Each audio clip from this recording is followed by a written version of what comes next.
welcome to Channel Sports Sunday, reaching you live from Lagos here in Nigeria. It has certainly been an exciting weekend. We have football, basketball, and indeed something else to a marathon running. Well, it's still a women's football season, and we have the Super Falcons' fifth success under our belt, something the men have never been able to do. Now the National Female Challenge Cup kicks off today in 4 centers across the country. Nasarawa Amateurs will play against Nasarawa Amazons will play against FCT Queens in Ole, Delta State, with the Imo Women Ebonyi Angels and the girls from Boko in Imo State. To compete in Owerri are Delta Queens, Oyinala Babes, and the Oyo Ibom State Ladies. The Lagos State Center has the Current Angels, Remo Queens, and Sunshine Rivers of Akure. Now, if you love the African Women's Championship, the African Women's Soccer Championship, you will certainly love the Female League. Now, also, still, a lot of stuff happened. If you loved the Media Mock Marathon, took place yesterday and featured hundreds of journalists who ran in what was called the Race Against AIDS. It was a 12-kilometer run. And the race was a prelude to the Lagos International Half Marathon, billed for December the 2nd. I saw journalists running through Awolowo and Kingsway Road, Ikoyi, and terminating at the MTN Friendship Center. MBI's Ifeoluwa Tunde Olukon was the first in a time of 20 minutes 17 seconds, while New Age newspapers Elebeke Manuel was second in 20 minutes 38 seconds, and Bankole Banile was third in 21 minutes 27 seconds. The top winners and some participants were quite excited, and Channel Television's there, Edetumo over there, and it was quite an exciting race.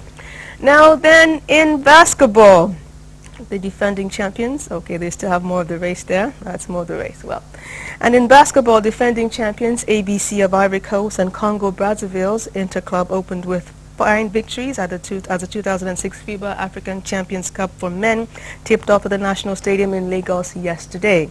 The Nigerian champions, Plateau Peak, started their quest for honors on a somber note, losing to Angola's Primeiro de la Costa 88-59 in Group B. Did I hear you say Angola again? Angola again. God forbid Angola knock us off from our throne, but that's just the opening game. And then there was the Abuja anniversary match with the USA 94 Eagles against the rest of the world squad. We got to see Stephen Keshi, the Samson Siasia, the Austin Guavon, the Emmanuel Muniquez, and the rest, and the Daniel Mokitis, trying to reenact what they did about 12, 14 years ago against Ebedi Pele's Mark Fish and all that. And it was quite interesting, you know, at a particular point when the visitors took the lead for the second time, now the crowd started booing the Eagles and were cheering on the rest of the world squad. I mean, it was quite something to see. I spoke to some of the players after the game and said, don't understand why Nigeria's like that. When you're down, that's when you should be cheered on, but no, in Nigeria, when you're down, your opponents boo you. Every move of the visitors was gone, hey, hey, hey. And any touch of the Eagles was gone, ooh, ooh. I think it was such a delight to see Stephen Keshi, Thompson Oliha, Emmanuel Mulike and co. And the Marcel Desaillyes, the Odate Lamti and Frank Yeboah, amongst others. Well, now when I spoke to the Eagles 94, the ones that told me that the promises made to them are still unfulfilled. 12 years ago, houses were promised to them, and some of them, like Stephen Keshi, have not been paid their bonuses 2002. That's the same thing that Moses Schreiber said. Now, what is going on? I mean, after service to one's country, I mean, you should be awarded, you should be appreciated, right? The NFA is up in the dock here again. Now, speaking of the NFA brings to mind the NFL sponsorship controversy, where the league board is being impressed upon to drop the new juicy 2.2 billion naira MTN deal in favor of the former 90 million naira Glow deal. Now, something I can't quite understand, why in the world would anyone pass off such a juicy, enviable deal for a lesser one? Well, it's one of the questions we're going to attempt to answer today when my guests come. I'm going to have Mark Itoku and somebody else, Boardman. These are all ex-Eagles, and you can ask all your questions, so keep your phones charged up and get your questions and contributions ready, or just simply say, hi, Eagle, I'm here. Well, now, for our first feature of the day, I want you to sit back and we'll watch the anniversary match. Now watch how Stephen Keshi fell on the ground, how Kaunawanko tried to do what he did. You know, right, of course, you already know that he has gone back to the top of the premiership table. And watch how Emmanuel Munike saved the day for the Eagles. Now we join the match in the second half where the scores are 1-0. Put your boots on and help cheer your Eagles on to victory, and I'll be back. With this capacity crowd who have come out in this festive mood to cheer their boys onto victory. Incidentally, this charity match is in order to raise money to build 1,000 housing units for the displaced people in the Abuja Capital Territory.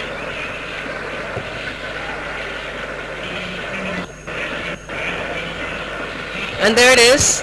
That was a kickoff. The match has started. The match has started. These are Eagles, Black Stars, Bafana people. The Eagles 94 team is being coached by the coach who took them there, Clemens Westerhoff, the Dutch Syrian, the self-styled Dutch Syrian, and the rest of the world squad is being coached by Mufo Sumo, the former Bafana coach. And there we have some action already. Don't forget, a lot of these guys are past their prime. And I saw some of them limping. I could see Taribo West limping.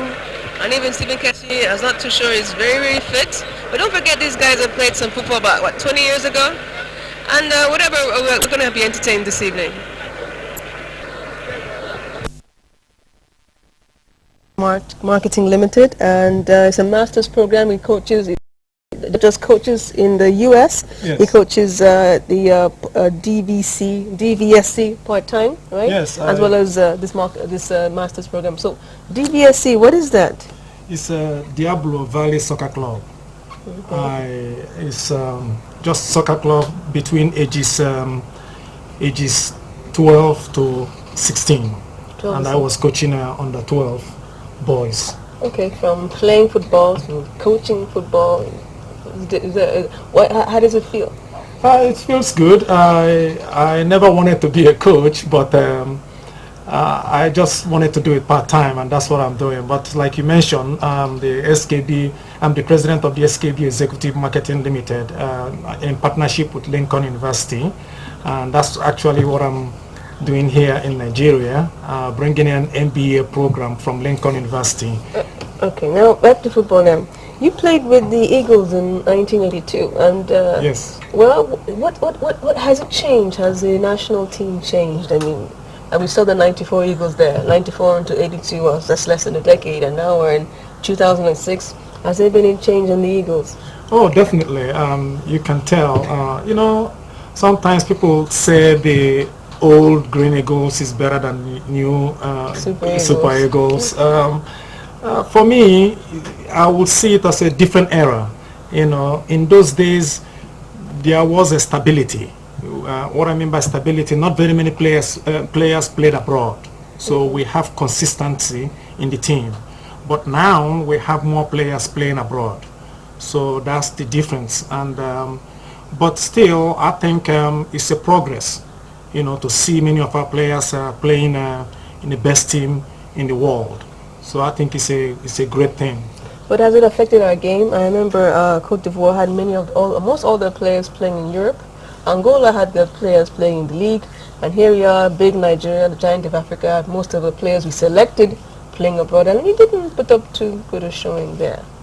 I'm talking about the World Cup qualifiers, where we were knocked out by almighty Angola. Yes, you see, sometimes we underrate. It's not just Super Eagles. Even when I used to play for Rangers, sometimes against second division team, they will come all out and they will beat Rangers. And so sometimes I think people expect, there's nothing wrong expecting too much from Super Eagles. But sometimes they are not going to win. Expecting too much from Super Eagles were grouped alongside Rwanda, Angola, and Gabon, and you thought it was too much for us to get past the group into the World Cup? You know, like I mentioned before, you see the way you call the names, you know, these countries are good now. About 15, 20 years ago, Nigeria used to beat Angola. We beat Angola 5-1. You know, we used to, yes, you know, but now most of these teams have developed. You know, they have good coaches, good players, so things have changed. So whenever Nigeria is playing against Chad, we should come out all to win and do the best we can. Sometimes we underrate these countries. Then by the time we know it, it's too late. Well, some people say they're definitely a lot more disciplined. seem to have had a problem with discipline in our national team, especially the last couple of years. The response to national calls. I don't know, was it the same way in your day whereby players had to be begged to answer calls to their country? I thought it was a thing of pride, and they had told me, Barrow, come play with the Super Eagles. My goodness, I go thanking God and praying, Hallelujah Almighty, all the time. And here we have players, and I can't come. All kinds of, I'm having a housewarming party. I'm sick. I have malaria.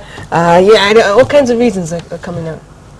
It comprises of a lot of things. I think every player wants to play for his or her country. When I was called the first time to play in the national team, it was a great joy. I wanted to play it even without money because it was a joy to play for Nigeria. But things have changed, and in terms of discipline, it's not just the players. I think the management, including the players, if we put things together, have proper incentive, have proper management, communication, in terms of contacts, in terms of having early contact to the clubs, because clubs pay these players. And so we need to let them know on time when we need these players. So it requires a lot of coordination, which involve management. You mentioned incentive a while back there, and I spoke to Stephen Keshi just before the match and after the match, and he said that 1994, I remember there were promised plots of land for the Nations Cup win, and that was the first time we made our appearance in the World Cup. The promised plots of land. Okay, I mean, Thompson Olias said the same thing, even Samson CSC. Until today, they haven't seen the land that was promised to them, 12 years ago? And that Thompson made this analogy, and maybe they'll give it to his son. And he also talked about the 2002 when they qualified the team. He, along with Joey Rico and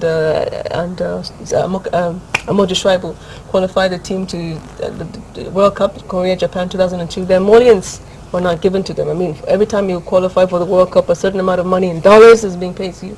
And of course, they were sacked at that point, and I never saw that money again. So there seems to be this recurring decimal of not rewarding our players. Promises are made and they're not fulfilled. Like I mentioned, management. That's part of management. That's management. So that's 12 years ago, still the same kind of. Because I remember, I'm not sure if you've been around, but even the current coaches, Samson Siasia, Austin Guanvo, Daniel Makuchi, and Ike Shoromo, they haven't been paid for 11 months now. Yes. You see, that is also what I said, part of the issue. When even in football or employment, when you promise, you have to deliver. When you don't deliver, that affects morale of the team.